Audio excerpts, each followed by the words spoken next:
Les matins de France Culture, Guillaume Erner. Bonjour Bruno Le Maire. Bonjour. Vous êtes ministre de l'économie, des finances et de la souveraineté industrielle, mais c'est le romancier avec qui je vais tout d'abord dialoguer puisque vous publiez Fugue américaine, un roman aux éditions Gallimard. Pourquoi écrivez-vous, Bruno Le Maire ? Je dirais par goût de la liberté avant tout. C'est la responsabilité politique ne donne pas toujours toute la liberté pour développer son imaginaire, développer ses passions, développer ses admirations, son respect pour un musicien comme Vladimir Horowitz. La littérature vous permet d'aller au bout de cette liberté, y compris dans la langue. La langue politique est par définition une langue du compromis. Sinon vous pouvez blesser, vous pouvez froisser. La langue de la littérature est une langue sans compromis. Et j'ai essayé justement dans Fugue américaine de pousser le plus loin possible ce travail sur la langue pour refuser tout compromis. On va revenir d'ailleurs sur la liberté dont vous faites preuve dans ce roman, mais alors la question c'est que la liberté de l'auteur, c'est une chose, la liberté du lecteur c'en est une autre, parce que le roman qu'il lit, c'est aussi le roman d'un homme politique, c'est un bon roman, Fugue américaine, mais on se demande à chaque fois pourquoi l'a-t-il publié, pourquoi l'a-t-il publié maintenant, pourquoi ne pas attendre, Bruno Le Maire, de ne plus avoir par exemple de responsabilité politique pour le publier, ce livre. On peut toujours attendre. Il y a une chance aussi que, après, vous ne publiez jamais ce livre. Et je pense que l'écriture obéit à un rythme qui est un rythme très profond, un rythme très personnel. Vous lisez, vous développez un intérêt, une passion, une fascination pour un sujet, en l'espèce, je le redis, Vladimir Horowitz, vous écrivez, et une fois que le livre est écrit et fini, après plusieurs années de travail, je le répète, il n'a pas été écrit en 3 semaines, ce livre, il faut publier le livre, le confronter au regard du lecteur, ne serait-ce que pour réamorcer ensuite la pompe, pouvoir lire à nouveau, écrire à nouveau. Il faut pouvoir se débarrasser d'un livre. Pardon d'employer des mots aussi crus que ça. Il faut pouvoir se débarrasser d'un livre que vous avez écrit. On va prononcer d'autres mots plus crus dans quelques instants. Mais tout d'abord, effectivement, vous l'avez dit, c'est un roman qui est consacré à une figure centrale, le pianiste Vladimir Horowitz, à travers l'histoire de 2 frères qui vont à Cuba pour assister à l'un de ses concerts. Des années plus tard, l'un des frères envoie ses mémoires à son neveu pour les faire publier, de sa rencontre avec Horowitz en 1949 à la mort du pianiste en 1989, peu avant la chute du mur de Berlin. Il va retracer donc les destins croisés de personnages qui sont hantés par leur passé, la maladie mentale, qui est un thème extrêmement présent, la musique bien sûr, la destruction et puis la sensualité. La chair occupe une place également importante dans cet ouvrage. Qu'est-ce qui est vrai, qu'est-ce qui est faux dans ce livre, Bruno Le Maire ? Qu'est-ce que vous avez inventé ? Il y a un personnage central qui est évidemment un personnage authentique, le reste. Tout ce qui touche Horowitz est exact. Documenté, ça m'a donné 5 années, demandé 5 années de travail. Le fait qu'il crée la sonate pour piano de Barber à la Havane, c'est exact. Le retour à Carnegie Hall le 9 mai 1965, c'est exact. Les psychiatres, les psychanalystes, les traitements qu'il a subis, c'est exact. Chacune des citations d'Horowitz est exacte. Ça m'a demandé des années pour recenser les interviews, qui sont d'ailleurs souvent très drôles, parce qu'il y a un côté cabotin chez Horowitz qui est formidable. Il y a aussi beaucoup d'humour dans ce texte. On voit à quel point Horowitz est aussi un acteur. Donc tout ce qui a trait à Horowitz, son tailleur, la manière dont il s'habille, ses nœuds papillons, bien entendu sa femme Wanda qui occupe une place majeure dans le livre, la fille du chef d'orchestre Toscanini, la mort de sa fille, la manière dont à la mort de sa fille, il ne va même pas à l'enterrement de sa fille, mais il se réfugie dans son piano. Tout ça est rigoureusement exact. Tout le reste est inventé. Mais justement parce que c'est la personnalité d'Horowitz, c'est une personnalité double, triple, et il y a dans ce livre une sorte de récurrence de ces personnages doubles, triples, qui sont autre chose que ce qu'ils voudraient donner à voir, avec une place, je l'ai dit, à la dépression, à la maladie mentale. Qu'est-ce qu'il y a de vous ? Quand on reçoit un romancier traditionnel, on dit, qu'est-ce qu'il y a de vous dans ce livre ? Là, vous êtes aussi homme politique, Bruno Le Maire, mais je vais vous poser la même question. Qu'est-ce qu'il y a de vous chez ces 3 personnages ? Et ne me répondez pas que vous êtes un peu détroit, hein, parce qu'il faudrait que vous soyez précis là-dessus. Non, je ne veux pas être précis, parce que je ne sais pas ce qu'il y a de moi dans un livre. Et je pense qu'on écrit un livre justement pour explorer des choses de vous-même que vous ne connaissez même pas. Vous ne savez jamais où va vous emmener un livre. Quand j'ai commencé ce livre, c'était juste après avoir écrit un autre petit livre sur l'immense chef d'orchestre Klaus Kleiber. J'ai retrouvé la fascination pour Vladimir Horowitz que j'avais entendu pour la première fois lorsque j'avais un peu plus de 20 ans. Je me suis replongé dans Vladimir Horowitz. Mais quand je me suis mis à écrire le livre. Vous avez des personnages qui sont nés. Je voulais écrire au début un livre très court sur Vladimir Horowitz.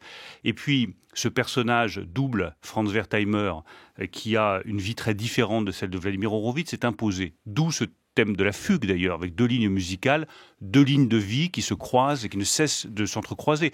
Puis, le narrateur est né. Je me suis dit, mais le narrateur va être un psychiatre parce que Horowitz est passé par là, que c'est de la meilleure façon d'avoir peut-être un reflet de la complexité de Vladimir Horowitz. Puis les femmes sont apparues et elles ont gagné en puissance dans le livre. Je ne pensais pas du tout que les 3 femmes, Muriel Lebaudy, la femme de Franz Wertheimer, Wanda Horowitz, la femme d'Horowitz, et la 3e femme, Julia, qui est la compagne du narrateur, occuperaient tant de place.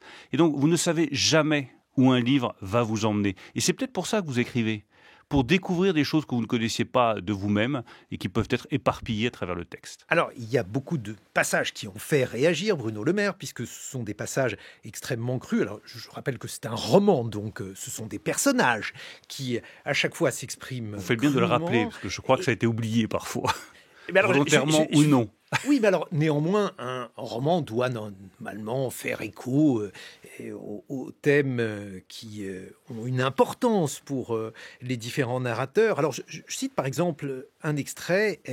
Donc là aussi, c'est évidemment une femme qui parle, enfin, c'est évidemment l'un des personnages, il s'agit d'une femme, elle dit « Le cul à la fin, c'est ce qu'il y a de plus sain, le seul vraiment de liberté qu'on nous donne », Bruno Le Maire. Et alors, justement, il y a dans ce livre l'idée que, finalement, la liberté ultime, elle est accordée dans la chair, et dans la chair seulement. Pourquoi ce thème ? Pas seulement, mais c'est un thème qui est très important. Je pense que la sensualité, la sexualité, qui est très présente, effectivement, dans le livre, est une manière d'être libre. Et quand je vois parfois les attaques, les ricanements sur ces passages, je me dis, mais dans le fond, c'est l'ordre moral qu'on veut nous imposer. Moi, je préfère la liberté. Et pourquoi est-ce que ce thème occupe autant de place ? C'est pas par strict plaisir, et certainement pas par goût de provocation. On n'écrit pas un livre pour provoquer, ça n'a pas grand intérêt. Mais tout simplement parce que lorsque vous écoutez Horowitz, l'un des mystères, c'est qu'un homme venu de Berditchev, d'Ukraine, vous l'avez rappelé, qui a traversé l'exil, qui a traversé l'Allemagne des années 30, qui se retrouve aux États-Unis. Comment cet homme peut-il, alors qu'il est d'apparence froid, dégager autant de sensualité au piano ? D'où vient cette sensualité ? Comment est-ce qu'il a trouvé à exprimer cette sensualité ? Donc oui, la sensualité, elle est présente. C'est celle de la chair, c'est celle de la sexualité, c'est celle de la musique, c'est celle du sentiment qui dépasse les mots. Pourquoi est-ce que la sensualité occupe autant de place ? Parce qu'une des interrogations fondamentales du livre, une des interrogations que je porte depuis des années, c'est celle sur la musique, dont la sensualité dépasse celle des mots et dont un des uniques reflets, à mon sens, est la sexualité. Mais alors justement, c'est embarrassant lorsqu'on doit être corseté par sa profession d'homme politique, d'écrire ça. Justement, comment réussissez-vous, si vous avez réussi, si ça n'a pas été une gêne, à vous abstraire de votre personnalité publique pour écrire ce que vous aviez vraiment envie d'écrire, donc là, en l'occurrence, sur la sexualité, Bruno Le Maire ? C'est l'intérêt du roman, c'est la liberté dont je vous parlais au départ. Pourquoi est-ce que j'écris ? Parce que ça me donne la liberté qui n'est pas forcément accordée dans d'autres fonctions. Et la liberté, elle est celle du personnage de fiction qui va vous emmener, une fois encore, là où lui veut vous emmener. Qu'est-ce qui fait qu'à un moment donné, vous savez que votre livre tient ? C'est que vos personnages tiennent, qu'ils sont crédibles, qu'ils vivent tout simplement par eux-mêmes. C'est pas vous qui, comme un marionnettiste, commencez à tirer les ficelles. Il faut que le personnage ait sa propre vie. La scène de Julia, c'est Julia qui l'a imposée d'elle-même.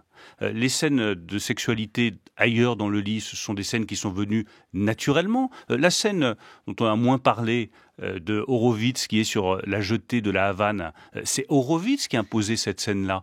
Et je pense qu'être romancier, c'est aussi laisser vivre ces personnages et être capable de se dire, voilà, soit je suis romancier pleinement et entièrement, soit je suis écrivain pleinement et entièrement, et on va au bout de cette liberté, soit je ne le suis pas et c'est pas la peine d'écrire. Alors justement, parce que Horowitz aussi était, on pourrait dire aujourd'hui, gender fluide, ou en tout cas avait joué de cette ambiguïté. Il disait, voilà, pour être bon pianiste, il faut être juif, homosexuel, ou alors mauvais, pardon. Il disait, il y a 3 pianistes, 3 types de pianistes, et justement le fait d'avoir choisi comme personnage central quelqu'un qui finalement se connaît mal lui-même, a une difficulté à aller jusqu'au bout de ce qu'il est, se cherche finalement.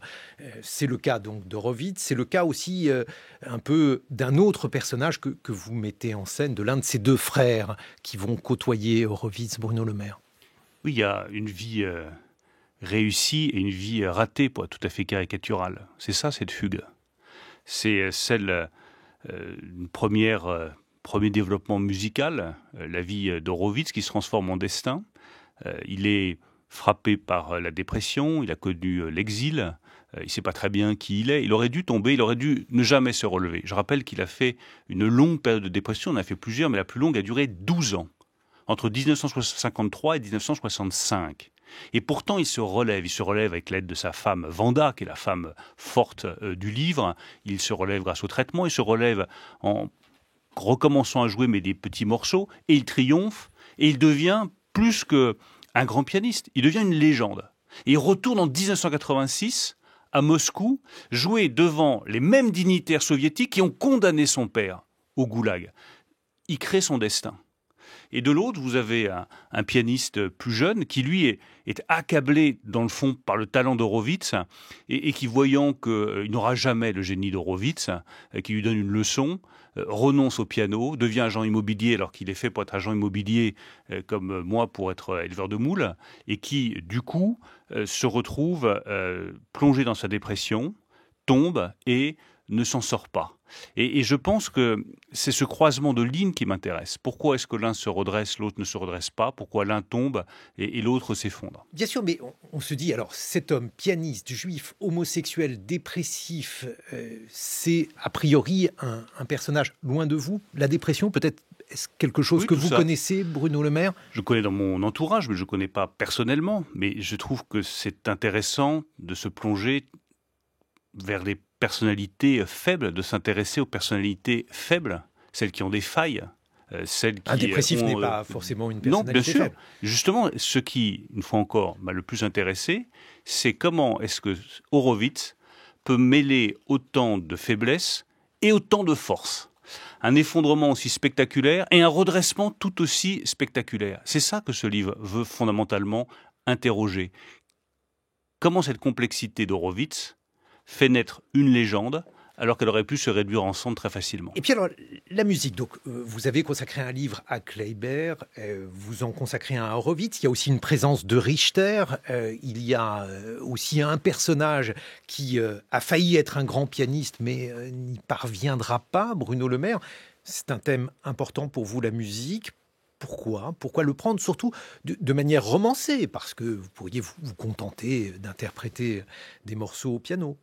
Alors c'est un thème fondamental d'abord parce que j'aime beaucoup la musique, c'est aussi simple que cela, que j'en écoute tous les jours, que c'est un moyen de faire partager aussi cette passion. Il y a un lecteur qui m'a dit, grâce à vous, j'ai écouté la dernière sonate pour piano de Beethoven, je me suis aperçu qu'effectivement ça ressemblait à du jazz. C'est incroyable qu'un compositeur comme Beethoven ait quasiment anticipé le jazz. Donc ça fait toujours plaisir de partager cette passion. Et au-delà de ça, la musique n'a pas de sens. Et quand vous exercez un métier où chaque mot que vous employez doit avoir du sens, peut être scruté, critiqué, attaqué, valorisé, la musique de ce point de vue-là est un espace de liberté exceptionnel. Il n'y a aucun sens. Moi, quand on me dit sonate clair de lune ou ça exprime la tristesse, la joie, non, il n'y a pas de sens dans la musique. Oui, mais vous montrez que la vie d'un interprète a du sens et extrêmement corseté. Il n'y a rien de moins improvisé que la manière qu'avait Horowitz ou Richter d'ailleurs, parce que ce sont 2 personnes que vous mettez en scène. Il faudrait peut-être nous dire d'ailleurs quelques mots sur Richter également. Oui, mais ce qui est fascinant dans la musique, c'est que il n'y a rien de plus aride. Au départ, pour tous ceux qui ont fait de la musique, ils le savent. Une partition, c'est quoi? C'est du noir sur du blanc, des lignes et des notes. Rien de plus aride. Un piano, c'est quoi? C'est des marteaux, c'est des feutres, c'est des cordes, rien de plus aride. Et de cela, vous allez arriver à tirer ce qu'il y a peut-être de plus sensuel et de plus sensible. C'est ce mystère de la musique qui est intéressant pour moi. Et il y a deux manières, ou plusieurs manières de l'aborder, mais là aussi, dans cette fugue, on arrive à mêler non seulement le destin d'Horowitz à celui du personnage principal, mais aussi à un autre destin que je mets en miroir, d'un autre pianiste pour lequel j'ai une admiration folle, peut-être encore plus grande que pour Horowitz, qui est Sviatoslav Richter. C'est un autre Ukrainien. Qui est un autre Ukrainien, mais qui lui fait le choix délibéré, assumé, revendiqué, de rester en Union soviétique. Et qui dit, mais dans le fond, on peut rester en Union soviétique et être totalement indépendant de la politique. Mais Richter est malgré tout rattrapé par la politique. Je raconte cette scène incroyable où on l'oblige à jouer du Bach sous le cercueil de Staline. Il est lui aussi rattrapé par la politique. Vous avez une figure d'exil, Horowitz, une figure de la patrie russe, Richter, mais les deux sont rattrapés par la politique. Même la musique n'échappe pas à la politique. On se retrouve dans une vingtaine de minutes, Bruno Le Maire. On parlera encore de musique et de romans, de votre roman Fugue américaine aux éditions Gallimard. Et puis on parlera également de politique et d'économie. Il est 8h sur France Culture. 7h-9h, les matins de France Culture, Guillaume Erner. 8h23 sur France Culture. Bruno Le Maire, vous publiez Fugue américaine aux éditions Gallimard. Mais avant de parler à nouveau de littérature, on va parler de politique et notamment de ce que vient d'évoquer mon camarade Jean Lémarie avec ces commémorations, ces étranges commémorations qui, si j'ai bien écouté le billet de mon camarade, évoquent plus la division du pays que sa réunion autour d'une mémoire commune. Votre réaction? J'ai une appréciation évidemment très différente. Moi, je retiens ce qu'a dit le président de la République sur la capitulation nazie, sur l'esprit de résistance, sur Jean Moulin, bien entendu. Et je pense que ça a été entendu par des millions de nos compatriotes et que ce message sur le courage, l'esprit de résistance de Jean Moulin, il a été très largement partagé. Ensuite, qu'on évite que la cérémonie du 8 mai 1945 soit perturbée par des bruits de casseroles, par des bruits d'une minorité. Moi, ça me paraît légitime. Et je pense que pour garantir l'union nationale, l'unité nationale autour du 8 mai 1945, il valait mieux éviter des incidents, éviter du bruit. Du mauvais bruit. Ça, c'est la conséquence, Bruno Le Maire. La cause, c'est cette réforme des retraites qui divise tellement les Français qu'une manifestation aussi consensuelle, que l'on espère consensuelle, une manifestation à la mémoire des victimes du nazisme, eh bien, mais qui rompt, pardon de vous interrompre, qui rompt ce consensus? C'est le président de la République ou c'est des manifestations pendant le 8 mai 1945, qui sont totalement déplacés, parce que j'ai vu qu'ailleurs, dans des villages, dans des communes, vous aviez des députés de la majorité qui commémoraient le 8 mai 1945. Il y a eu effectivement des manifestations déplacées, des bruits de casseroles. Qui est-ce qui trouble dans ce cas-là? L'Union nationale. C'est des manifestants qui arrivent avec casseroles et bruit, ou c'est le député de la majorité ou le président de la République? Que chacun prenne ses responsabilités. Bon, mais au-delà de ça, le climat du pays, Bruno Le Maire, vous voyez bien qu'il y a une fracture, et cette fracture, aujourd'hui, elle semble difficile à résorber. Mais je n'ai pas, là aussi, la même appréciation. Je pense que nous avons un pays qui se porte bien. Nous avons un pays qui, aujourd'hui, a une économie qui est solide. Nous avons une économie qui crée des emplois. Nous sommes en train de nous approcher de ce qu'on n'a pas connu depuis un demi-siècle, c'est-à-dire le plein emploi dans notre pays. Alors qu'il reste encore des inquiétudes, des angoisses, que beaucoup de salariés veulent être mieux rémunérés, mieux récompensés pour leur travail, oui. Que beaucoup d'entre nous veuillent que aujourd'hui le travail soit organisé différemment, oui. Qu'il reste beaucoup à faire pour les services publics, notamment l'hôpital public, qui est un des grands sujets que le président de la République a voulu traiter, oui.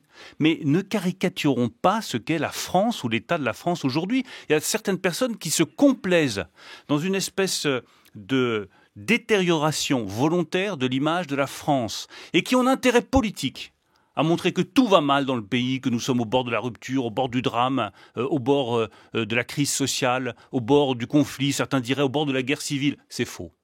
C'est pas la France que je vois. Pardon, ce n'est pas la France que je vois. Moi, je vois une France qui réussit, une France qui veut se battre, une France qui a des succès. C'est la même chose lorsqu'on me dit « Ah, mais les jeunes aujourd'hui veulent plus bosser, ils veulent plus travailler ». C'est ce genre de discours que je récuse parce que ce n'est pas l'image de la France que je rencontre.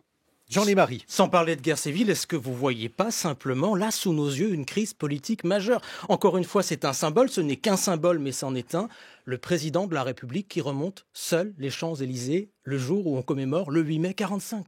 Je ne pense pas que ça fasse une crise politique. Et je considère qu'aujourd'hui, il y a des attentes qui sont très fortes. Il y a un besoin d'expression politique différent, c'est évident. Il y a un besoin de simplification de notre démocratie. Tout le monde le voit, de simplification et d'efficacité. Notre démocratie, nos institutions sont trop lourdes, trop lentes. La participation populaire à la décision n'est pas suffisamment organisée. On peut certainement l'améliorer. Donc oui, il y a des attentes auxquelles il faut répondre. Mais je suis peut-être exagérément optimiste. Mais ces attentes sont porteuses d'espoir.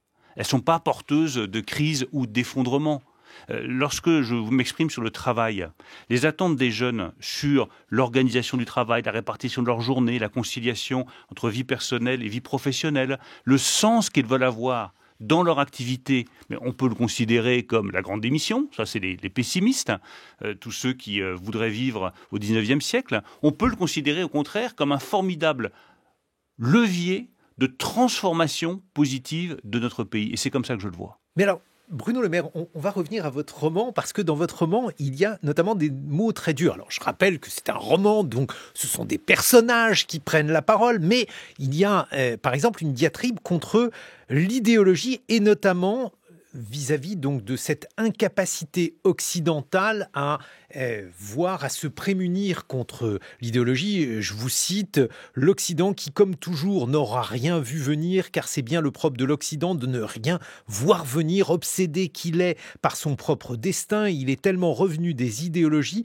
qu'il ne voit plus le travail de sable des idéologies. Est-ce que ça n'est pas ce que vous venez de faire? Vous dites, voilà, l'économie va bien, la France va bien, et puis il y a des gens autour de vous. Alors, je ne dis pas que l'idéologie est seulement d'un côté, mais il y a des gens autour de vous avec des casseroles qui ne sont pas contents et qui considèrent que la France que vous décrivez n'est pas leur France.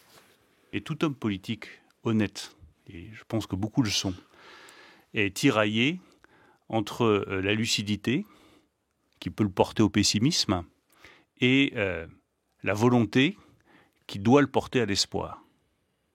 Je connais aucun homme politique, ou alors il serait d'une naïveté confondante, qui vous dirait « mais tout va bien, tout est pour le mieux dans le meilleur des mondes ». Un homme politique, c'est celui qui a la lucidité et la volonté.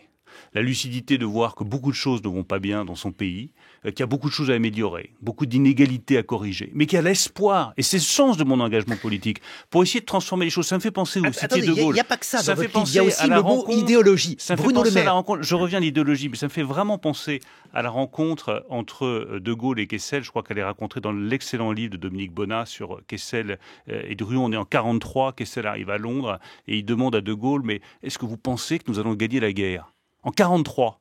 Et De Gaulle répond, mais la guerre, Kessel, elle est déjà gagnée. Évidemment, il reste quelques formalités à remplir. C'est ça la politique. La lucidité sur le moment où nous sommes et la volonté totale de changer la réalité. Bon, mais la question de l'idéologie qui peut, par exemple, faire mener une réforme des retraites, parce que c'est un point de vue idéologique.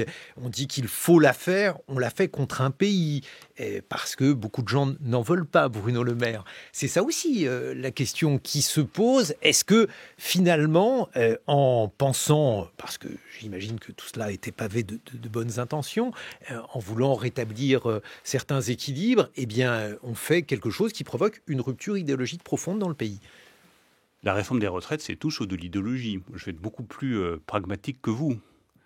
C'est des comptes publics. Voilà, c'est de l'argent. Les retraites coûtent très cher dans notre pays. Nous sommes un des seuls pays au monde qui consacre près de 14% de sa richesse nationale aux retraites. Dans d'autres pays, ça va être 11%. Tant mieux. On a un régime de retraite par répartition. Beaucoup l'ont abandonné. C'est-à-dire de la solidarité entre les jeunes générations et les générations qui sont à la retraite. Seule difficulté, ça coûte cher. Donc le seul moyen de faire en sorte, sans baisser les pensions, ou augmenter les cotisations et donc baisser les salaires, de garantir l'équilibre financier de ce régime de retraite, c'est de reporter l'âge légal. Donc ce n'est pas du tout de l'idéologie, c'est beaucoup plus de la comptabilité. Cet argent, il aurait pu être pris ailleurs, et c'est d'ailleurs ce que disent beaucoup d'opposants. Oui, mais je vois bien, on me dit, il n'y avait qu'à baisser les pensions des retraités. Non. Désolé, si, certains ont fait cette proposition-là, je trouve ça très injuste. Mais attendez, allons alors, si vous voulez qu'on regarde les solutions alternatives, je les ai soigneusement identifiées. Certains disent qu'il fallait abandonner la défiscalisation des heures supplémentaires, ça rapporte plusieurs milliards. Très bien, vous pensez que c'est juste qu'on retire à un ouvrier qui va gagner 150 ou 200 euros de plus, qu'on lui supprime sa défiscalisation. On peut diminuer le crédit impôt recherche, par exemple. Mais très bien, 10 millions de crédits impôt recherche, c'est un peu plus de 7 milliards par an. On n'a qu'à le diviser par 2. Ça vous rapportera 3 milliards. Vous êtes loin du compte, il en faut 17. Et puis vous aurez des milliers d'emplois qui seront détruits parce que des entreprises qui voulaient investir en France n'investiront plus en France. Une des forces majeures de notre pays aujourd'hui et qui est due à notre politique économique depuis 6 ans. Nous sommes la nation la plus attractive pour les investissements étrangers en Europe. Et croyez-moi, je compte bien faire tout, je dis bien tout ce qui est nécessaire pour garder cette place. Jean Lémarie. Il va falloir trouver de l'argent, vous le disiez tout à l'heure, Bruno Le Maire. Vous avez devant vous une demande de justice sociale, mais aussi de justice fiscale beaucoup plus grande. C'est le cas chez les Français, dans l'opinion, mais aussi au sein même de la majorité. On l'entend par exemple chez vos alliés du MoDem en ce moment. C'est toute la question aussi de la fiscalité du capital par rapport à la fiscalité du travail. Question très simple. Dans cette nouvelle phase, allez-vous augmenter les impôts des plus riches ? Non. Non, pourquoi ? Pour une raison qui est très simple. C'est que aujourd'hui, l'impôt sur le revenu, c'est 70% payé par 10% des gens. La deuxième raison, c'est que nous avons le niveau de fiscalité qui est le plus élevé de tous les pays de l'OCDE. Et tous ceux qui nous écoutent, vous dites toujours les plus riches, mais on aboutit toujours à taxer dans le fond les classes moyennes supérieures, puis les classes moyennes, parce que c'est ça qui rapporte. C'est des mécanismes différents. On n'est pas obligé de taxer vous de avez la une même façon les uns et Vous les avez autres. une surtaxe à l'impôt sur le revenu qui a été mise en place, qui devait être temporaire, qui est devenue définitive. Vous avez un niveau de prélèvement qui est très élevé pour les catégories moyennes et moyennes supérieures. Donc je ne souhaite pas que nous touchions aux impôts. En revanche, que nous garantissions que tout le monde paye bien ses impôts, avec ce que nous avons lancé avec Gabriel Attal sur la lutte contre la fraude fiscale. Oui. Que nous évitions l'optimisation fiscale, notamment des groupes les plus importants, avec la mise en place d'un impôt minimum, un impôt sur les sociétés. C'est moi qui l'ai porté depuis 5 ans avec le président de la République. Un impôt minimum à 15% pour éviter l'optimisation fiscale. Une fois encore, 3 fois oui. La justice fiscale, oui. Plus d'impôts, non. Mais alors, le paradoxe de tout cela, Bruno Le Maire, c'est que tous vos efforts, je parle vos efforts collectifs pour restaurer les finances publiques, ont été mal notés par Fitch, que Fitch, l'agence de notation, a donc dégradé la note de la France, considérant que le risque politique rendait ce pays moins enclin à rétablir l'équilibre des comptes publics. C'est quand même là aussi étonnant, puisque vous dites que cette réforme s'imposait par orthodoxie budgétaire, et c'est cette même orthodoxie budgétaire qui a flétri cette réforme. Enfin, Fitch salue aussi, ça a été un peu oublié, ce que la réforme des retraites va apporter au rétablissement des finances publiques, qui est un point absolument majeur du rétablissement des finances publiques. Et je crois avoir toujours tenu le même argumentaire sur la réforme des retraites. 1, ça permet de garantir l'équilibre financier en 2030. 2, ça augmente le volume global de travail du pays, donc ça crée de la prospérité et de la croissance qui fait le désendettement. Donc je prends évidemment très au sérieux la décision de Fitch. Il y a une autre décision qui doit intervenir, qui sera celle de Standard & Poor's début juin. Et je redis à quel point je suis totalement déterminé, pour ne pas dire inflexible, sur le rétablissement de nos comptes publics d'ici 2027 et sur l'atteinte de nos objectifs, baisser la dette publique de manière accélérée pour atteindre 108% de dette publique en 2027 et revenir sous les 3% de déficit en 2027. Ça va demander un engagement de tous.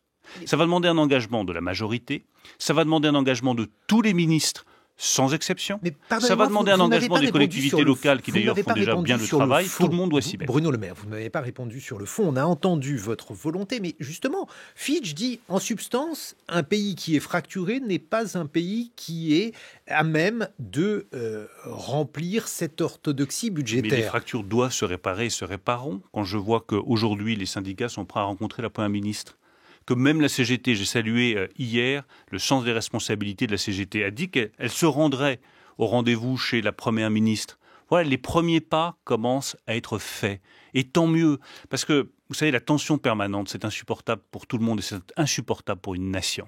Nous avons besoin de sérénité, mais nous avons besoin aussi de détermination dans la transformation de notre modèle économique. Jean Lémarie. C'est la question tout de même de la réalité politique aujourd'hui, l'absence de majorité conséquente, la difficulté à constituer des majorités. On l'a vu évidemment sur la réforme des retraites, on en parlait à l'instant. Comment allez-vous faire ? Il faut avancer texte par texte. Regardez, depuis un peu moins d'un an, dans les responsabilités qui sont les miennes, nous avons fait voter une loi de finances rectificative à l'été dernier. Il y a une proposition de loi sur les influenceurs qui a été votée, alors qu'elle était défendue par 2 députés d'horizons différents. Et nous avons un rendez-vous qui est majeur pour moi, qui est le rendez-vous sur l'industrie verte, la loi sur l'industrie verte. C'est une loi qui doit permettre d'accélérer la réindustrialisation du pays, décarboner de manière accélérée la nation française et faire de la nation française la première nation décarbonée en Europe. C'est une réponse directe à l'IRA, l'Inflation Reduction Act américain.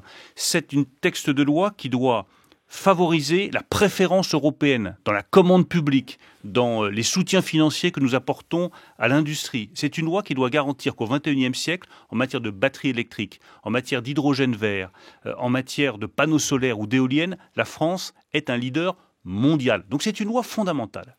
Est-ce que là-dessus on peut trouver une majorité ? Oui.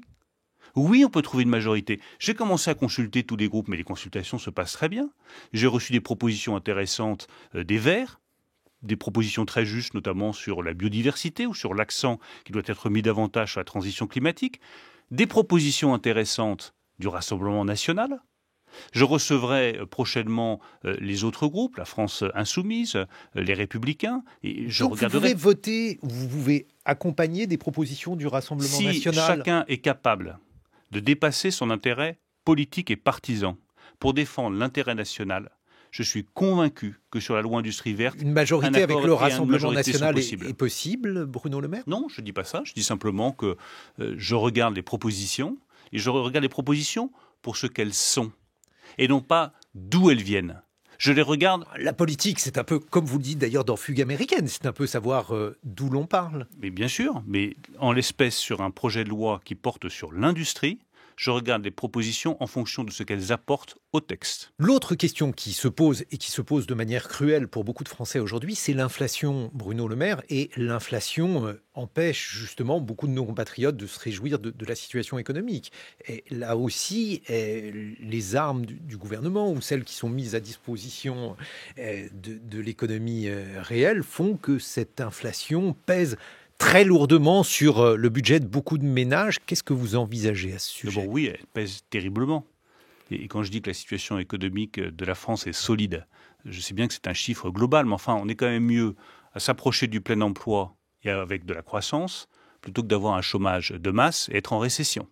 Et ça, c'est dû à notre politique économique. Il n'empêche, l'inflation, c'est un calvaire pour beaucoup de nos compatriotes, notamment ceux qui ont des familles nombreuses, et en particulier ceux qui ont les revenus les plus modestes. Donc il faut arriver à casser la spirale inflationniste sur les prix alimentaires. Je dis bien la casser. Je verrai les distributeurs cette semaine. On va voir avec eux comment est-ce qu'ils peuvent prolonger leur trimestre anti-inflation au-delà du 15 juin, parce que ça marche. Les prix ont baissé de 5 à 7% sur les prix qui sont dans ce trimestre anti-inflation. Il faut le prolonger au-delà du 15 juin parce qu'on sait bien que les produits alimentaires continueront à être chers. Je verrai ensuite les grands industriels en leur disant quelque chose de très simple. Quand les prix de gros et les prix du fret ont explosé, immédiatement on s'est occupé de vous et on vous a permis d'augmenter vos prix. Désormais, quand les prix baissent, il faut que vous répercutiez tout aussi rapidement les prix à la baisse sur les prix de consommation pour qu'à l'automne prochain, nous ayons cassé cette spirale sur les prix alimentaires. Jean Lémarie. D'après les distributeurs, les industriels font la sourde oreille. Il tarde à revenir à la table des négociations et donc à entraîner une baisse des prix dans les rayons pour celles et ceux qui nous écoutent. Qu'allez-vous faire? Allez-vous laisser faire ces industriels? Certainement pas, je ne suis pas pour le laisser faire et je considère que c'est là que l'État a son rôle à jouer. Lorsque les acteurs privés n'arrivent pas à s'entendre, que les négociations commerciales ont du mal à reprendre, c'est le rôle de l'État de rassembler tout le monde. Donc je vais voir d'abord les distributeurs, puis les grands industriels. Ensuite, je verrai tout le monde ensemble. Je dirai, écoutez, il y a une seule chose qui compte, c'est le consommateur. Et c'est que les prix baissent. Donc on se débrouille, on va regarder les marges très attentivement, qui a fait quelle marge à quel endroit, qui aujourd'hui a les marges de manœuvre financières pour baisser ses prix et donc que le consommateur le voit. Et je le redis, je n'écarte aucune option pour amener à des décisions concrètes qui se voient dans le panier de chaque Français. Bruno Le Maire, il y a dans Fugue américaine, votre roman publié aux éditions Gallimard, un thème extrêmement important, celui de la vocation et celui de l'enseignement, de la manière dont on peut atteindre ou pas une meilleure connaissance, une meilleure expertise, une meilleure maîtrise de ce que l'on fait, et notamment là, en l'occurrence du piano, puisque Fugue américaine évoque le piano. Vous, justement, qui ont été vos maîtres? Qui sont ceux qui vous ont enseigné? Celui qui m'a le plus appris Je citerai 3 enseignants. Le premier, c'est mon prof d'allemand en Hippocagne, quand je préparais les concours, qui m'a ouvert à la littérature allemande, qui est très présente dans ce texte, s'appelle Philippe Forget. Je le cite, c'était un grand germaniste, spécialiste de Kafka. C'est lui qui m'a fait découvrir la littérature allemande.